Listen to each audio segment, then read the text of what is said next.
Hey everybody, this is Denny. And this is James from TeaDB, and so today we have episode number 60, which will probably be a slightly longer episode than normal. Cool.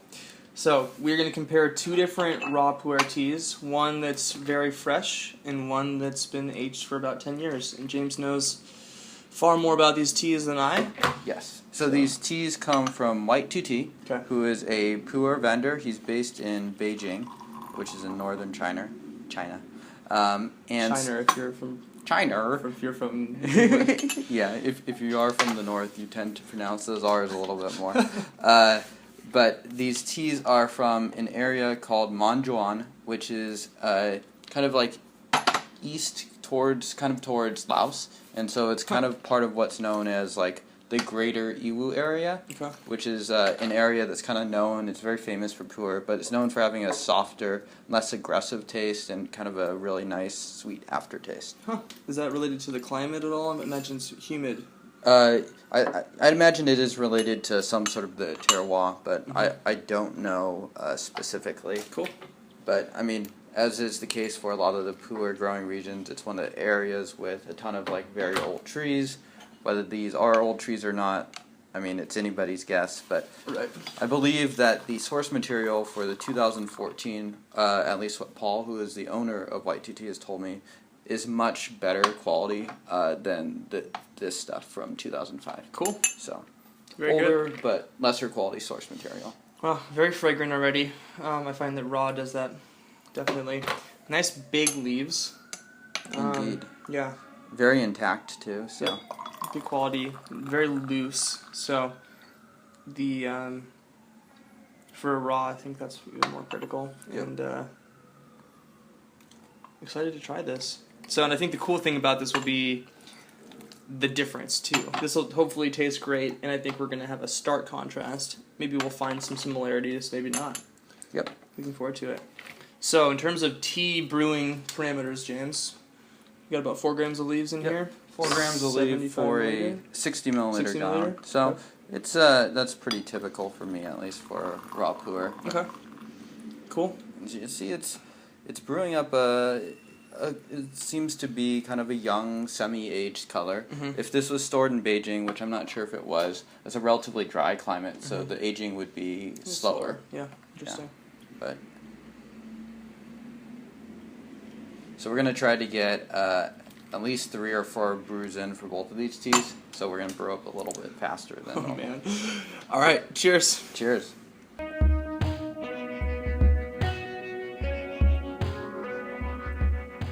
get like a little bit of stone fruit on it. Very the traditional kind of smoky raw Pu'erh taste.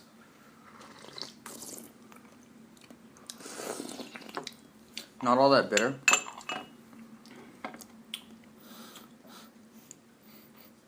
It smells very fruity.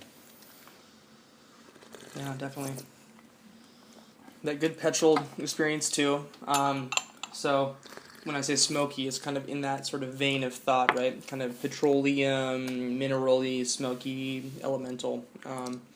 It's good. It's good. It still tastes semi-young to me, I must say. Yeah, and you know, that's how stuff can go depending on how the aging is. Right. Like 2 years in Beijing, or I mean 10 years in Beijing might be less than 2 years in Hong Kong. Definitely. And again, we're talking about, so there's, I'll use a phrase from sports nutrition, it's kind of like a biological age of tea, and then there's an actual age. The biological age could accelerate based on the humidity of the environment, so how fermented it is, right? Yep. Whereas this is 9 years old, no matter what, Yep. as of today. Yes, that's true. So. Yeah. Okay, round 2. We're gonna get warm. We're gonna get caffeinated. And those are two Bring facts. on the Pu-erh buzz. Yeah. So let me talk a little bit about White2Te. So, you know, we have our vendors, kind of like Yunnan sourcing, or a lot of the eBay vendors that just have a lot of different tea. Like, they have a lot of teas from the big factories. Right. And then we have an operation kind of like White2Te, which is more focused on like curating a small selection of teas that are all really, really good. And so that's kind of like Paul's goal over at White2Tea, is to not have any bad teas in the selection, and to kind of like be that barrier from the consumer and the bad tea. Because when you go to Yunnan sourcing, there are duds. I mean, they sell thousands of teas, so like it's no surprise that you will occasionally buy bad tea from Yunnan sourcing. So in some sense, you're saying that you're sort of paying for, in part, the curation of this experience, right? It's not just or at least that's part of the value that's being added here. Right. It's not a warehouse full of art. It's a museum, in some sense, right? Yeah. Well, this is tasting even smoother to me. Yeah, this is a little bit sweeter. And so, especially with viscous, so like Yu-tea, it's getting a little bit thicker. Yeah. It's important to kind of like pay attention to that aftertaste and that Huigan, just to see how that is, because that's like one of the notable characteristics when we're talking about tea from kind of like this region. I'm getting some of that. It's definitely not extreme, but I do get some of that sweetness. I do too, actually. I'd say that compared to other raw Pu'erhs that I've had, this definitely does have more sweet notes to it. Maybe a little bit more. The fruit comes out a little bit more than some of the other raw Pu'erhs I've had that are a little bit more earthy. This definitely has a really nice, I'd say, balance to it. Yeah, and it's very, very mellow, honestly. Yeah. And that's a lot of like what the age will do to the tea. So it's getting a little bit darker in color, but I was impressed by just that second steeping there. Now that's 2 steepings after 2 rinses as well. So we're gonna, at this point, the leaves are almost completely, if not completely, soaked up with the water. And they've really expanded in the Guy one. And one other thing to note is that this particular sample, the leaves that we picked out were all real loose. So that means that we're going to get more flavor more immediately, rather than having it slowly released. And the compression, well, I don't know, because we picked out only loose leaves, so that doesn't matter.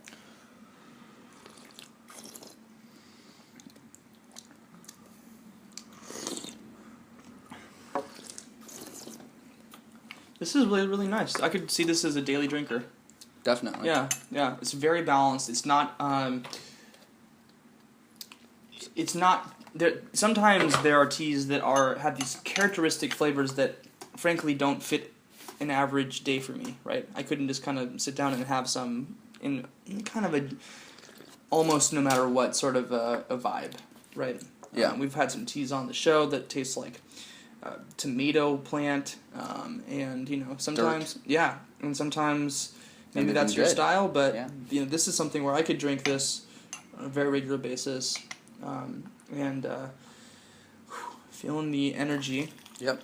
And so this last steep, which is the 4th steep I've been counting, I extended it a little bit to 20 seconds because this 3rd steep feels a little bit weaker than the 2nd one, and the aftertaste is kind of building in me. Like if I were to describe it right now, it's definitely a lot more apparent than it was when we first started drinking. It's like a lot of sweetness just covering up my mouth. Right now. I think you had hinted at it being maybe a little bit bitter, and I think that's completely gone. Definitely. I mean, even then it was hardly bitter. Yeah, very light. And this is a very smooth. I think. Yeah. So if we will get some bitterness, it might be from this steep because I did brew it a little bit longer than the previous steep. So let's see how it goes. Cheers. Cheers.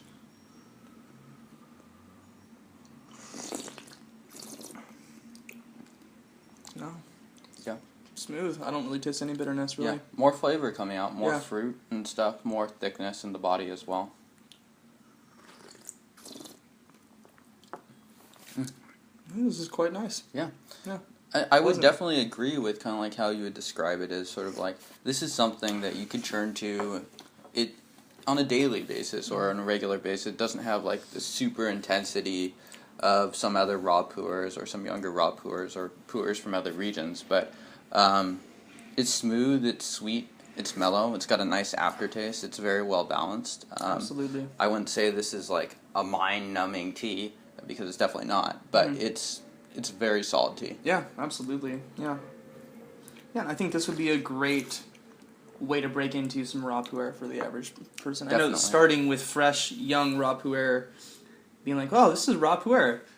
not really what raw Pu-erh is. Yeah. Raw Pu-erh really doesn't get to its true essence for quite some time. So this will be interesting trying this one next.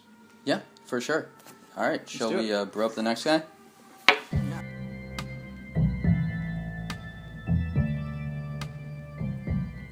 Okay, so we're back, and we just wrapped up the 2005. Yes. So we're going to go ahead and brew something that is very fresh. Yes, and so this tea, according to Paul, has much higher base material. So it's much better. I believe it comes from older trees. I should have looked that up beforehand. But the leaves look comparatively smaller. That's right. So they could have been very green. picked potentially earlier. Mm-hmm.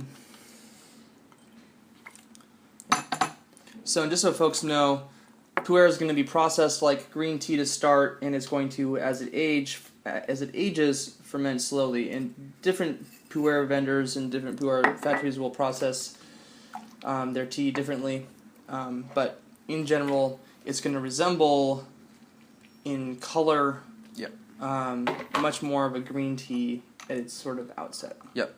And so the previous tea was produced by Shangning Factory, which kind of near Manzhuan, but this tea was actually produced by Paul himself. So very cool. Yeah, so he was in Yunnan, he was in Manzhuan, pressing this tea on his own. Very good. Yeah. It smells great. Really nice dark leaves. We're still getting a very similar saturation color from the actual brew itself. I agree the source material looks great. Smaller leaves, and it's still nice and loose. Wow. This has so much more sweet cream, honey, milk, almost oolong-y smells. This is very different. So this is going to be from the same region. Yes. But this is going to be a much younger tea. Now, James has another 4 grams of leaf in here to a 60 milliliter Gaiwan. Yep, so we're using identical Gaiwans, identical ratios. So and similar, if not identical, brewing times. Yes. And heat. Which is easy if you brew it immediately. Very true. Very true. So this is going to be exciting. So this is our first brew, 3rd steeping. Technically, we've done 2 rinses. Yes. So this is looking thin. So let's see how it goes. Yep.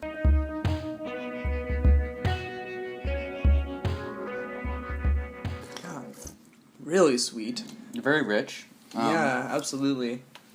Like very slight astringency, not bad at all. Especially considering this is just pressed. I think that might be somewhat characteristic of the region, rather than being like definitely super bitter in your face tea. Yeah, absolutely.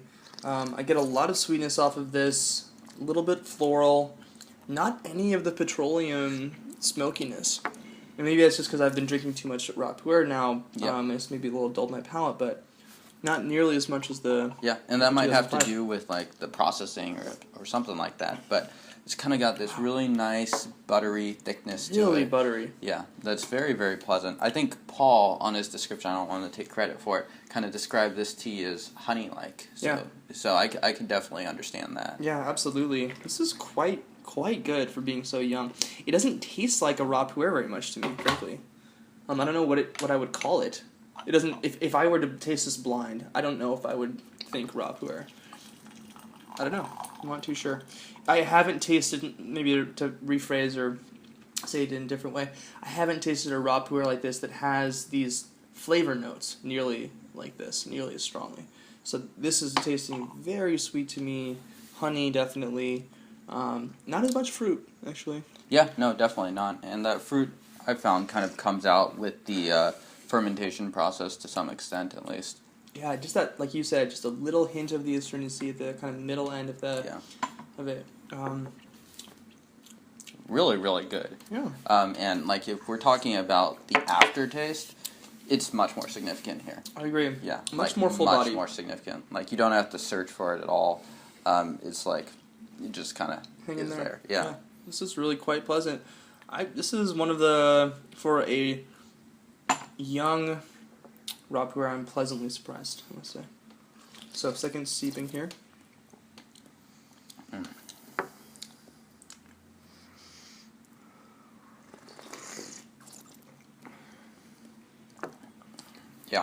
It's still very, very good.